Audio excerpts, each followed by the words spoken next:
नमस्कार दोस्तों, आज यूपी की टॉप 25 बड़ी खबरें लेकर हाजिर हैं। आपके जिले की हर खबर सबसे पहले पाने के लिए कमेंट करके बताएं आप यह वीडियो किस जिले से देख रहे हैं। मुख्यमंत्री योगी आदित्यनाथ ने कहा कि 2017 से पहले उत्तर प्रदेश में बिजली की हालत बेहद खराब थी। उन्होंने तंज कसते हुए कहा कि अंधेरे का फायदा डकैत और अपराधी उठाते थे। योगी ने विपक्ष पर शासन के दौरान कानून व्यवस्था और बुनियादी सुविधाओं की अनदेखी का आरोप लगाया। योगी सरकार ने पश्चिमी उत्तर प्रदेश में बढ़ते प्रदूषण को गंभीरता से लेते हुए सख्त कदम उठाए हैं। सरकार ने 7 विभागों से विस्तृत रिपोर्ट तलब की है। औद्योगिक इकाइयों, निर्माण कार्यों और प्रदूषण फैलाने वाले स्रोतों पर निगरानी बढ़ाने के निर्देश दिए गए हैं। एक चौंकाने वाली घटना में कुछ महिलाओं ने एक युवती को जमीन पर गिराकर डंडों से बेरहमी से पीटा। घटना के दौरान मौके पर मौजूद पुलिसकर्मी तमाशा देखते रहे और कोई हस्तक्षेप नहीं किया। वीडियो सामने आने के बाद पुलिस की भूमिका पर गंभीर सवाल खड़े हो गए हैं। प्रदूषण पर सख्ती दिखाते हुए यूपी सरकार ने नोएडा और गाजियाबाद में डीजल ऑटो पर प्रतिबंध लगाने का फैसला किया है। बढ़ते वायु प्रदूषण को देखते हुए यह कदम उठाया गया है। सरकार संकेत दे चुकी है कि आने वाले समय में अन्य प्रदूषण प्रभावित जिलों में भी इस तरह का प्रतिबंध लागू किया जा सकता है। लखनऊ वासियों को योगी सरकार एक बड़ा तोहफा देने जा रही है। राजधानी में राष्ट्रीय प्रेरणा स्थल का निर्माण तेजी से चल रहा है। इसे सांस्कृतिक और ऐतिहासिक पहचान के रूप में विकसित किया जा रहा है। संभावना जताई जा रही है कि प्रधानमंत्री नरेंद्र मोदी इसका उद्घाटन कर सकते हैं। कई जिलों में अचानक हजारों उपभोक्ताओं के बिजली बिल बढ़ने से हड़कंप मच गया है। लोगों का कहना है कि बिलों में बिना कारण भारी बढ़ोतरी हुई है। इससे भुगतान और वन टाइम सेटलमेंट ओटीएस योजना का लाभ लेने में भी परेशानी खड़ी हो सकती है। उत्तर प्रदेश में अवैध घुसपैठियों के खिलाफ सरकार ने कड़ा रुख अपनाया है। मुख्यमंत्री योगी आदित्यनाथ ने डिटेंशन सेंटर बनाए जाने के निर्देश दिए हैं। इसका उद्देश्य अवैध रूप से रह रहे लोगों की पहचान कर उनके खिलाफ सख्त कार्रवाई सुनिश्चित करना बताया गया है। राजधानी की हवा लगातार जहरीली होती जा रही है। घनी धुंध के कारण दृश्यता कम हो गई है और वायु गुणवत्ता सूचकांक कई इलाकों में रेड तो कई में ऑरेंज जोन में पहुंच गया है। प्रदूषण से लोगों की सेहत पर गंभीर असर पड़ने की आशंका जताई जा रही है। यूपी सरकार ने सरकारी विभागों में कार्यरत कर्मचारियों की हड़ताल पर 6 महीने के लिए रोक लगा दी है। आवश्यक सेवा अनुरक्षण अधिनियम यानी एस्मा लागू कर दिया गया है। सरकार का कहना है कि इससे प्रशासनिक कार्यों और जनसेवाओं में बाधा नहीं आएगी। एक चौंकाने वाली घटना में जान बचाने पहुंचे एक सिपाही पर ही लोगों ने हमला कर दिया। आरोप है कि भीड़ ने सिपाही के साथ मारपीट की। पूरी घटना सीसीटीवी कैमरे में कैद हो गई है, जिसके बाद पुलिस ने मामले की जांच शुरू कर दी है। यूपी में राष्ट्रीय प्रेरणा स्थल के लोकार्पण की तैयारियां जोरों पर हैं। प्रधानमंत्री नरेंद्र मोदी इसका उद्घाटन कर सकते हैं, जिसमें करीब 1.5 लाख मेहमानों के शामिल होने की संभावना है। भव्य निर्माण, आधुनिक सुविधाएं और सांस्कृतिक झलक इसे खास पहचान देने वाली हैं।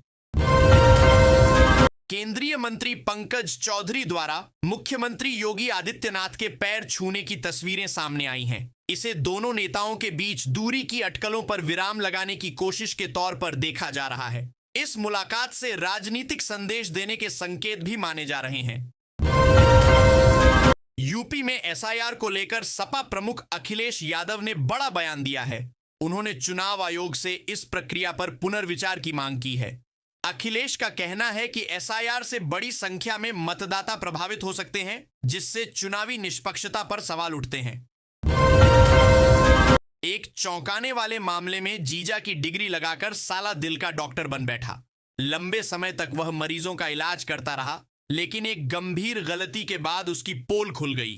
जांच में फर्जीवाड़ा सामने आने पर स्वास्थ्य विभाग में हड़कंप मच गया। घने कोहरे ने आगरा लखनऊ एक्सप्रेसवे पर बड़ा हादसा करा दिया। दृश्यता कम होने के कारण 12 वाहन आपस में टकरा गए। हादसे के बाद करीब आधे घंटे तक यातायात ठप रहा। राहत कार्य के बाद घायलों को अस्पताल पहुंचाया गया। एसआईआर को लेकर अखिलेश यादव ने योगी सरकार पर हमला बोला है। उन्होंने दावा किया कि यूपी में पीडीए की जीत तय है और भाजपा के करीब 3 करोड़ 4 लाख वोटर घट चुके हैं। अखिलेश ने इसे जनता के बढ़ते असंतोष का संकेत बताया। डिप्टी सीएम केशव मौर्य ने अखिलेश यादव को सीधा चैलेंज दिया है। उन्होंने कहा कि अगर ईवीएम पर भरोसा नहीं है तो इस्तीफा देकर बैलेट पेपर से चुनाव लड़ें। मौर्य ने इसे लोकतंत्र और चुनावी प्रक्रिया पर भरोसे का सवाल बताया। भारतीय जनता पार्टी ने राष्ट्रीय परिषद के 120 सदस्यों की सूची जारी की है। इसमें प्रधानमंत्री नरेंद्र मोदी, रक्षा मंत्री राजनाथ सिंह और मुख्यमंत्री योगी आदित्यनाथ सहित कई बड़े नेताओं के नाम शामिल हैं। पार्टी ने इसे संगठन को मजबूत करने की दिशा में अहम कदम बताया। मुख्यमंत्री योगी आदित्यनाथ ने एक कार्यक्रम में एक जिले का दिलचस्प किस्सा सुनाया। उन्होंने कहा कि वहां 20 साल का युवक वोटर है और 40 साल का व्यक्ति बाबा बना बैठा है। इस उदाहरण से सीएम ने समाज में फैली भ्रांतियों और दिखावे पर हल्के फुल्के अंदाज में तंज कसा। सरकारी जमीन पर बने अवैध मदरसे पर प्रशासन ने बुलडोजर कार्रवाई की है। करीब 1 बीघा सरकारी भूमि को अतिक्रमण से मुक्त कराया गया। कार्रवाई के दौरान भारी पुलिस बल तैनात रहा। प्रशासन ने स्पष्ट किया कि अवैध कब्जों के खिलाफ अभियान आगे भी जारी रहेगा। केंद्रीय मंत्री पीयूष गोयल ने 2017 से जुड़ा एक किस्सा साझा किया। उन्होंने बताया कि योगी आदित्यनाथ को उत्तर प्रदेश का मुख्यमंत्री बनाए जाने का फैसला कहां और कैसे हुआ था। गोयल के इस बयान ने उस समय की राजनीतिक रणनीति की झलक दिखाई। यूपी में एसआईआर के बाद वोटरों की संख्या को लेकर सीएम योगी ने बड़ा दावा किया है। नए बीजेपी प्रदेश अध्यक्ष के कार्यक्रम में उन्होंने कहा कि करीब 4 करोड़ फर्जी या अपात्र वोटर हटाए गए हैं। सीएम ने इसे चुनावी पारदर्शिता की दिशा में अहम कदम बताया। अयोध्या दर्शन के लिए जा रहे श्रद्धालुओं की गाड़ी का भीषण सड़क हादसा हो गया। दुर्घटना में 3 श्रद्धालुओं की मौके पर ही मौत हो गई, जबकि 11 लोग गंभीर रूप से घायल हो गए। घायलों को नजदीकी अस्पताल में भर्ती कराया गया है। स्मार्ट मीटर को लेकर आम आदमी पार्टी के सांसद संजय सिंह ने यूपी सरकार पर गंभीर आरोप लगाए हैं। उन्होंने कहा कि स्मार्ट मीटर के नाम पर 959 करोड़ रुपए की लूट हुई है। संजय सिंह ने सरकार से पूरे मामले का हिसाब देने की मांग की है। नोएडा क्षेत्र में हिंडन नदी की हालत बेहद खराब हो गई है। नालों से भी ज्यादा गंदी हो चुकी नदी में ऑक्सीजन का स्तर 0 तक पहुंच गया है। हालात को गंभीर मानते हुए एनजीटी ने मामले में सख्त रुख अपनाया और संबंधित एजेंसियों से जवाब मांगा है। यूपी में कोडीन युक्त कफ सिरप मामले में जांच तेज हो गई है। जांच एजेंसियों ने साजिश में शामिल कई आरोपियों के नाम उजागर किए हैं। बताया जा रहा है कि यह पूरा नेटवर्क अवैध तस्करी से जुड़ा था, जिसमें कई स्तरों पर मिली भगत सामने आई है। आज रात से नोएडा, ग्रेटर नोएडा, यमुना एक्सप्रेसवे और एलिवेटेड रोड पर गाड़ियों की रफ्तार कम करनी होगी। ट्रैफिक पुलिस ने स्पीड लिमिट घटाने का फैसला लिया है। नियम तोड़ने वालों पर चालान और कार्रवाई की जाएगी।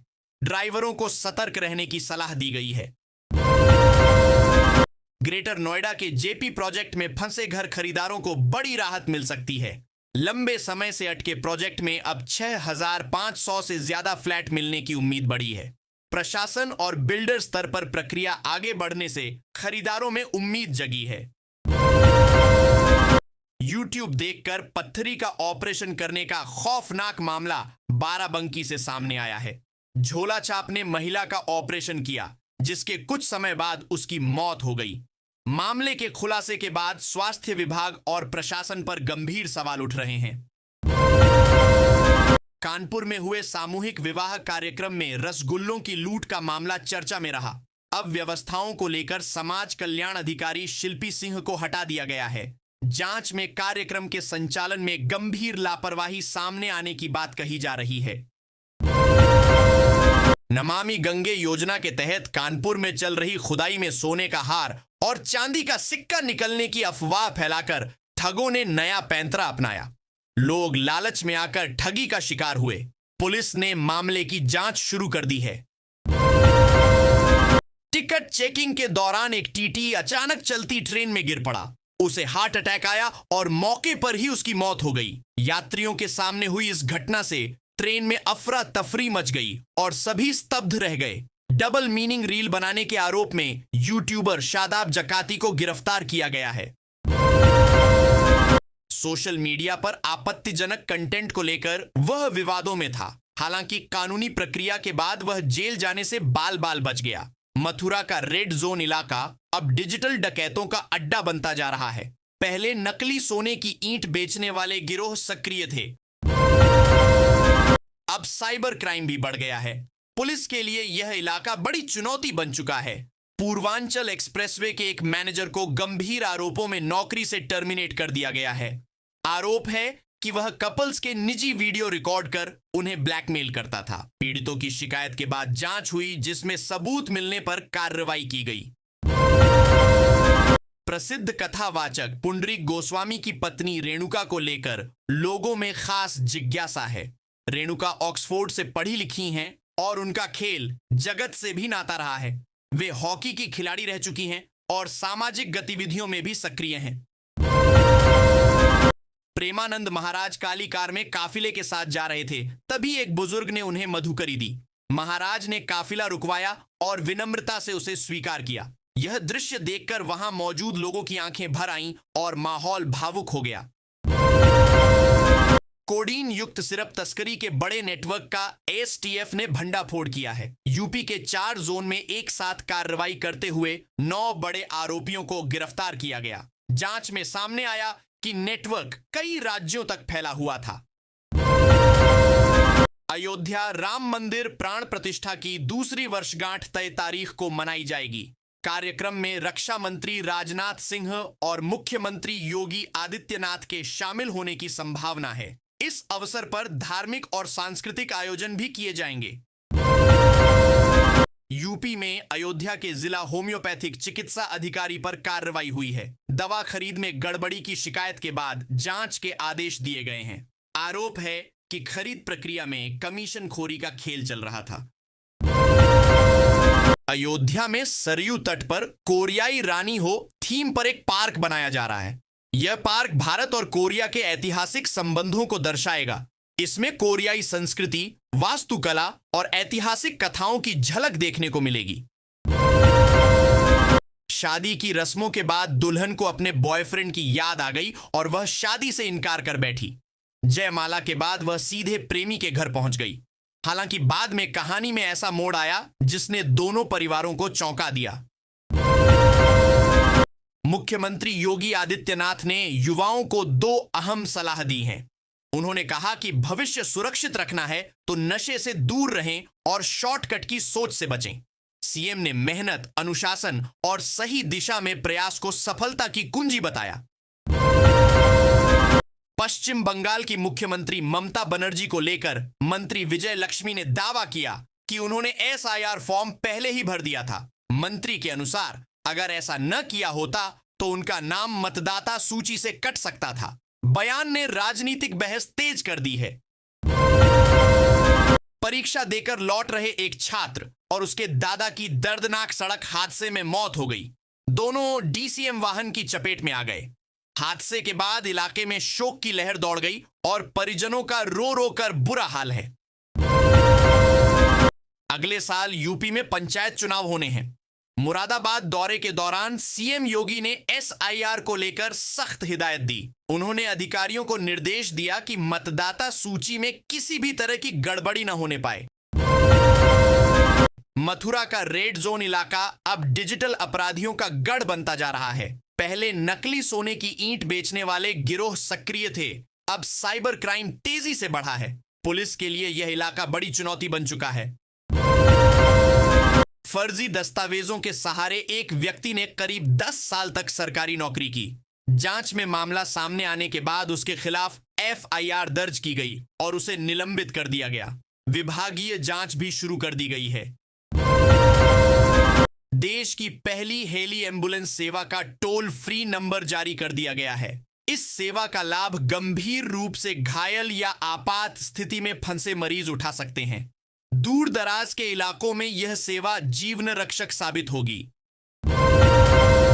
वाराणसी के पानी में यूरेनियम की मात्रा अधिक पाई गई है। जीएसआई सर्वे के आधार पर बीएचयू वैज्ञानिकों ने यह दावा किया है। रिपोर्ट के बाद स्वास्थ्य पर संभावित असर को लेकर चिंता बढ़ गई है और जांच की मांग उठ रही है।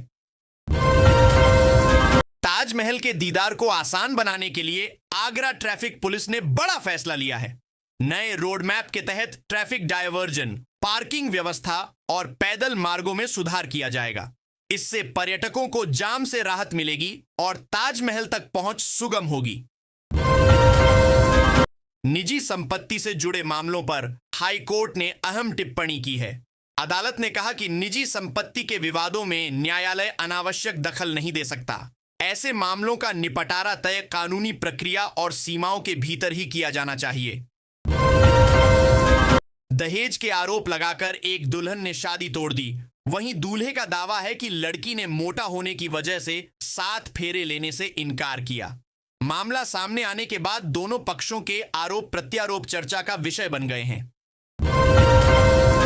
एसआईआर के नाम पर साइबर ठग लोगों को ठगने के नए तरीके अपना रहे हैं। फर्जी कॉल, लिंक और मैसेज के जरिए निजी जानकारी मांगी जा रही है। विशेषज्ञों ने लोगों को सतर्क रहने और किसी भी अनजान लिंक या कॉल से बचने की सलाह दी है। राम मंदिर पर ध्वजारोहण के बाद आरएसएस प्रमुख मोहन भागवत ने कहा कि जिन लोगों ने राम मंदिर आंदोलन में बलिदान दिया, उनकी आत्मा आज तृप्त हुई होगी। उन्होंने इसे लंबे संघर्ष और आस्था की जीत बताया।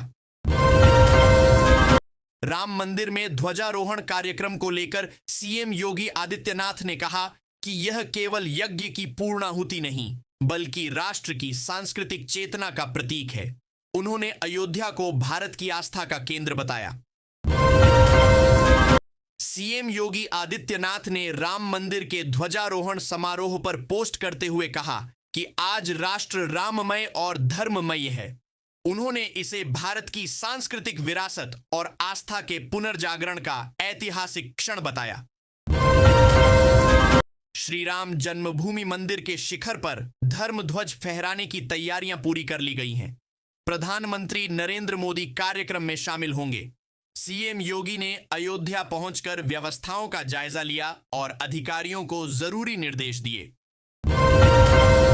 एक स्कूल में मुस्लिम छात्रों पर गंभीर आरोप लगे हैं। आरोप है कि उन्होंने हिंदू छात्राओं की पानी की बोतल में पेशाब मिलाया। घटना के सामने आते ही हड़कंप मच गया और स्कूल प्रशासन ने जांच शुरू कर दी है। मुलायम सिंह यादव की बहू ने बड़ा राजनीतिक दावा किया है। उन्होंने कहा कि उत्तर प्रदेश में 2027 का विधानसभा चुनाव भारतीय जनता पार्टी ही जीतेगी।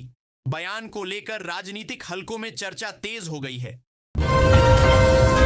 गर्लफ्रेंड द्वारा अपमानजनक बातें कहे जाने से आहत एक युवक ने आत्महत्या कर ली। युवती ने कथित तौर पर कहा था कि उसे वह नहीं, उसका